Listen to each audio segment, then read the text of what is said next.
স্থানীয় সময় মঙ্গলবার গাজার বিভিন্ন স্থানে হামলা চালায় ইসরায়েলি সেনারা। এতে প্রাণ হারান অর্ধশতাধিক ফিলিস্তিনি, আহত হন ৫ শতাধিক। এর মধ্যে ত্রাণ নিতে গিয়ে নিহত হয়েছেন অনেকে। এক বিবৃতিতে বিষয়টি নিশ্চিত করেছে গাজার স্বাস্থ্য মন্ত্রণালয়। একই দিন অনাহারে মৃতের সংখ্যা বেড়ে দাঁড়িয়েছে ২২৭, যার মধ্যে ১০৩ জনই শিশু।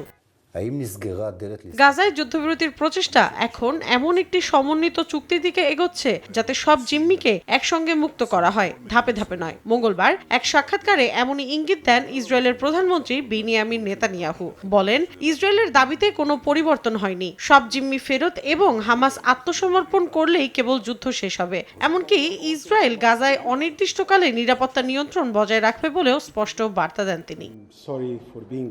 গাজায় শান্তি চুক্তি প্রণয়নে ইসরায়েল ও হামাসের সঙ্গে একযোগে আলোচনায় রয়েছে মিশর। একই দিন কায়রোর এক সংবাদ সম্মেলনে দেশটির পররাষ্ট্রমন্ত্রী বদর আবদেলাত্তি বলেন, কয়েকটি বিষয়ে সমঝোতা হলেও এখনো কিছু অমীমাংসিত ইস্যু রয়ে গেছে। তবে মূল লক্ষ্য যুদ্ধের অবসান ঘটিয়ে পরবর্তী পর্যায়ের প্রস্তুতি নেয়া, যা হবে রাজনৈতিক দিগন্ত তৈরি করা এবং তা শেষ পর্যন্ত ফিলিস্তিনি রাষ্ট্র প্রতিষ্ঠার দিকে নিয়ে যাবে বলেও জানান তিনি।